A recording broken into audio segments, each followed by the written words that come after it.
নমস্কাৰ জনাইছোঁ সকলোকে দ্য আছামিজ ডিবেটৰ এটা এপিছডলৈ আৰু বহুদিনৰ বিৰতিৰ পাছত আমি দ্য আছামিজ ডিবেটক নতুন ধৰণে সজাবলৈ চেষ্টা কৰিছোঁ আৰু আমি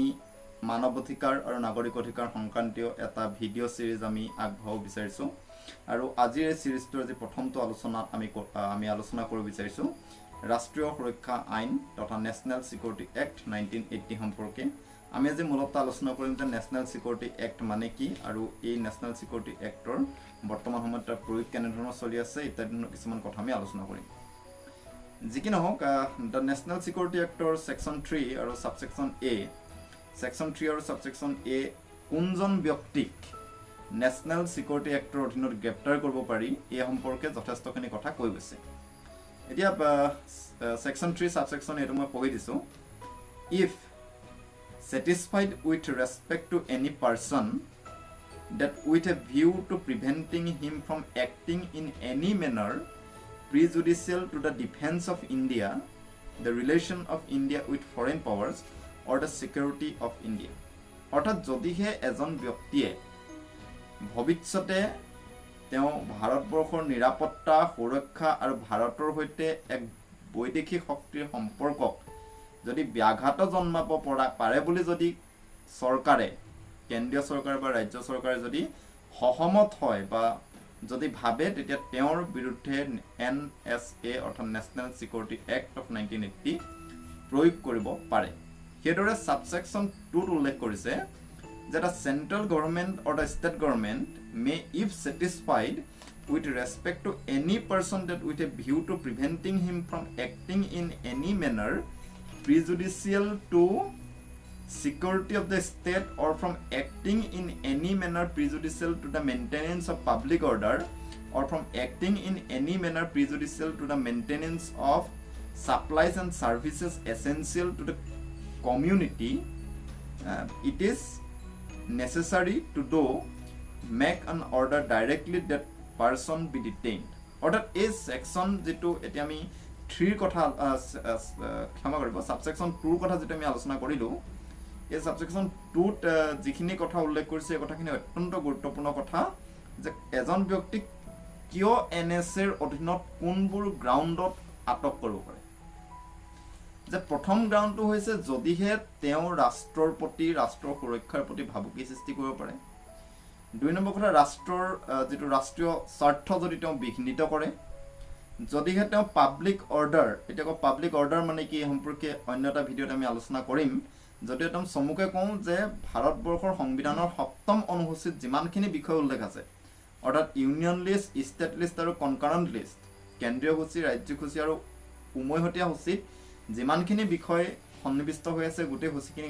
এই গোটেই বিষয়খিনি একেলগে পাব্লিক অৰ্ডাৰ বুলি কয় এই পাব্লিক অৰ্ডাৰৰ প্ৰতি যদি বা পাব্লিক অৰ্ডাৰ ৰূপায়ণৰ প্ৰতি যদি এজন ব্যক্তি যদি ভাবুকিৰ সৃষ্টি কৰিব পাৰে বুলি যদি কেন্দ্ৰীয় চৰকাৰ বা ৰাজ্য চৰকাৰে যদি ভাবে যদিহে কেন্দ্ৰীয় বা ৰাজ্য চৰকাৰে ভাবে যে এই ব্যক্তিজনে কমিউনিটিৰ বাবে বা সমাজৰ বাবে প্ৰয়োজনীয় অত্যাৱশ্যকীয় সামগ্ৰী আৰু সেৱাৰ যোগানত ব্যাঘাত জন্মাব পাৰে বা জন্মাইছে তেনে ক্ষেত্ৰত সেই ব্যক্তিজনৰ বিৰুদ্ধে ৰাষ্ট্ৰীয় সুৰক্ষা আইন তথা NSA লাগু হ'ব পাৰে বুলি উল্লেখ কৰিছে গতিকে এখাৰ কথা একদম স্পষ্ট হৈ গৈছে যে NSA সেই ধৰণৰ মানুহৰ বিৰুদ্ধে প্ৰয়োগ কৰা হয় যি ধৰণৰ মানুহ ভাৰতবৰ্ষৰ ৰাষ্ট্ৰীয় সুৰক্ষা ৰাষ্ট্ৰীয় একতা ইত্যাদিৰ প্ৰতি ভাবুকি হৈ পৰিব পাৰে নেশ্যনেল সিকিউৰিটি আৰু নেশ্যনেল ডিফেন্স ৰাষ্ট্ৰীয় সুৰক্ষা আৰু ৰাষ্ট্ৰীয় নিৰাপত্তা সেই দুটাৰ প্ৰতি যি ব্যক্তি ভাবুকি হৈ উঠিব পাৰে বা সেই ব্যক্তিৰ বিৰুদ্ধে প্ৰয়োগ কৰা হয় যি ব্যক্তিয়ে এসেনশিয়াল সাৰ্ভিস আৰু এসেনশিয়াল কমোডিটিৰ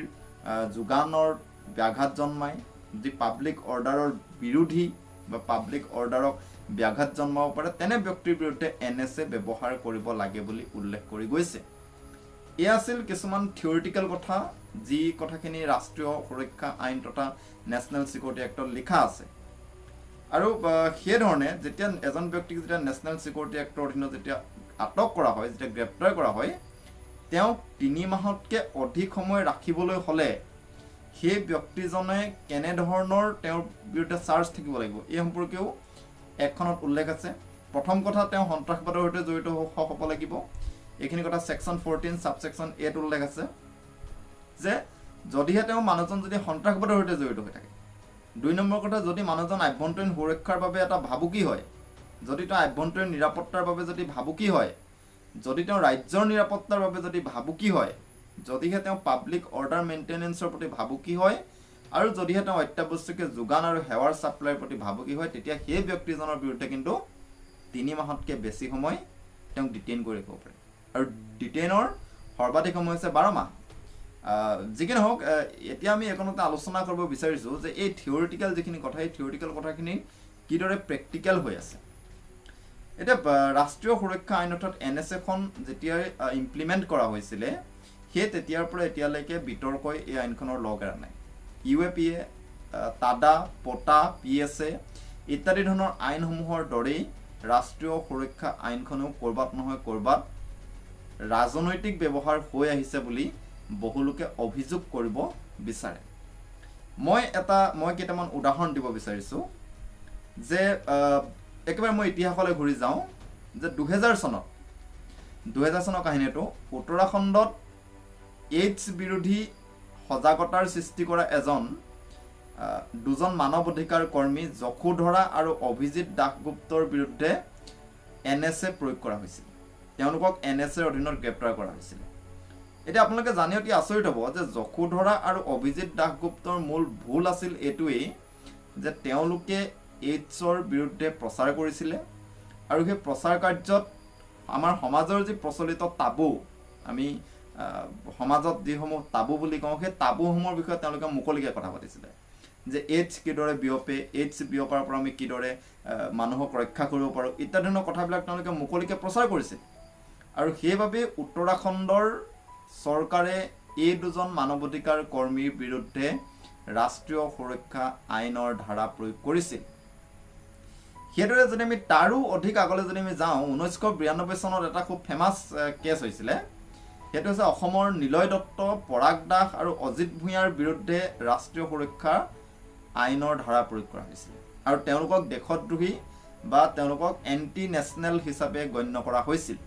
এতিয়া প্ৰশ্ন হ'ল যে নিলয় দত্ত, পৰাগ দাস আৰু অজিত ভূঞাৰ বিৰুদ্ধে কিয় NSA প্ৰয়োগ কৰা হৈছিলে? সেই সময়ত নিলয় দত্ত, পৰাগ দাস আৰু অজিত ভূঞা এওঁলোকে আৰু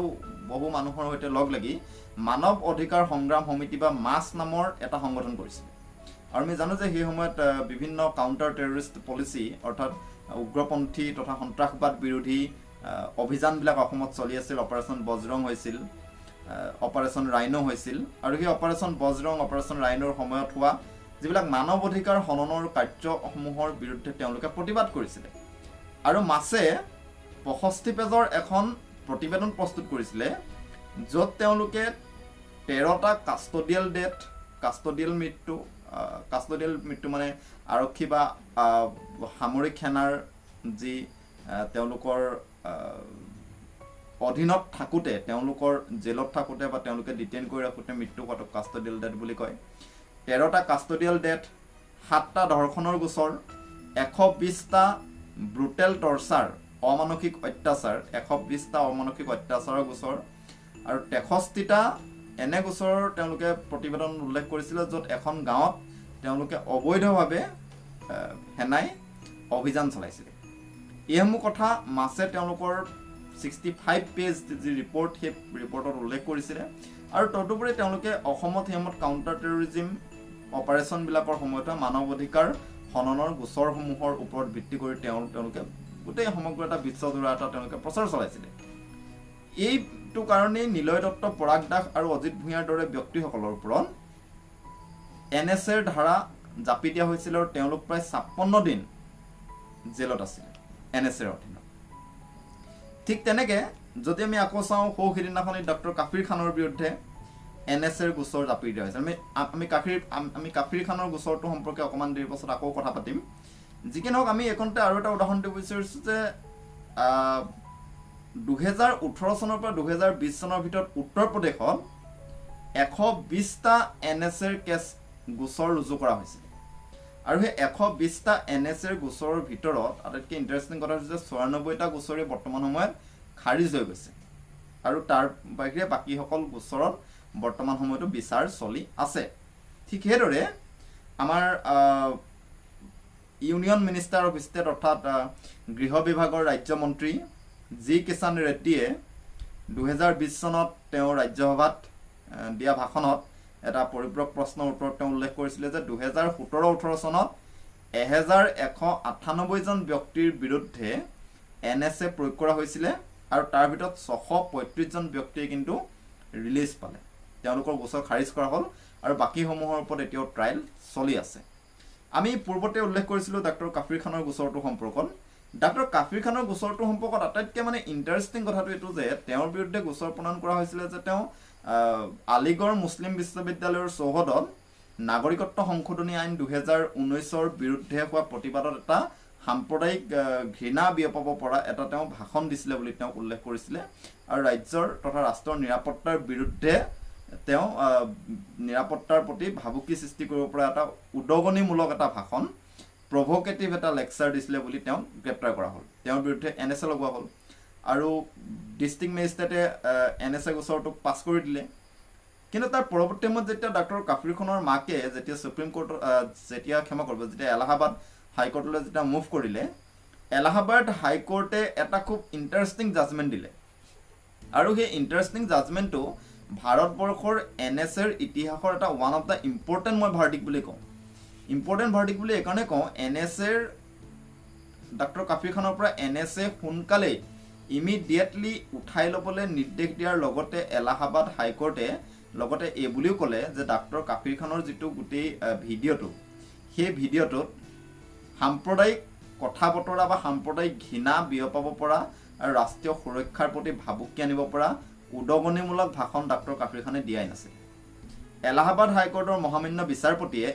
তাৰ বিপৰীতে এইবুলিহে ক'লে যে ডক্টৰ কাফিৰ খানে তেওঁৰ যি সেই বিখ্যাত বক্তৃতাটো, যিটো বক্তৃতাৰ কাৰণে তেওঁৰ ওপৰত NSA প্ৰয়োগ কৰা হৈছিল, সেই বক্তৃতাটোত কমিউনেল হাৰমনি অৰ্থাৎ ভাৰতবৰ্ষৰ যিটো সাম্প্ৰদায়িক একতা আৰু ৰাষ্ট্ৰীয় সুৰক্ষাৰ কথাহে তেওঁ উল্লেখ কৰিছিল বুলি তেওঁ ক'লে। আৰু লগতে ক'লে যে ডিষ্ট্ৰিক্ট মেজিষ্ট্ৰেটজনে এই গোটেই ভাষণটোৰ যি ভিডিঅ' ক্লিপটো তেওঁ ছাবজেক্টিভকৈ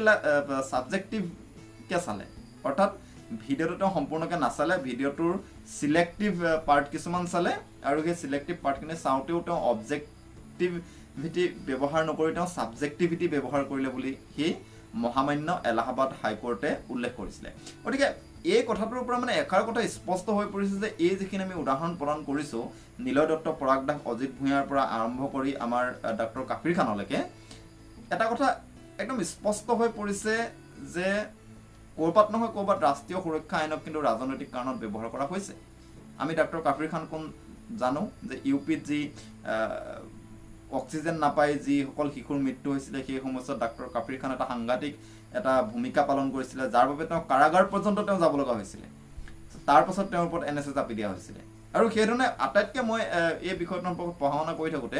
আটাইতকৈ মই ইণ্টাৰেষ্টিং আৰু এটা কথা পালোঁ যে উত্তৰ প্ৰদেশত যি 2018 চনৰ পৰা 20 চনৰ ভিতৰত যি 120জন ব্যক্তিৰ ওপৰত NSA জাপি দিয়া হ'ল, তাৰে 13টা গোচৰৰ ডিষ্ট্ৰিক্ট মেজিষ্ট্ৰেটে অৰ্থাৎ জিলা ন্যায়াধীশে, মহামান্য জিলা ন্যায়াধীশে তেওঁলোকক সেই অভিযুক্ত ব্যক্তিসকলক নিজকে নিৰ্দোষী প্ৰমাণৰ সুবিধা নিদিয়াৰ ব্যৱস্থা কৰিছে বা নিজকে কোৰ্টত ৰিপ্ৰেজেণ্ট কৰাত বাধা দিবলৈ তেওঁলোকে যত্ন কৰিছিল। ভাৰতবৰ্ষৰ মহামান্য সংবিধানে আমাক কনষ্টিটিউচনেল ৰিমেডিজ ৰাইট দিছে,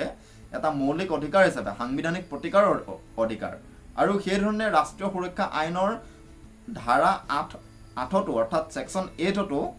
এজন অভিযুক্তই নিজকে ন্যায়ালয়ত চৰকাৰৰ বিৰুদ্ধে উপস্থাপন কৰিব পৰাৰ অধিকাৰক স্বীকৃতি দি থৈছে।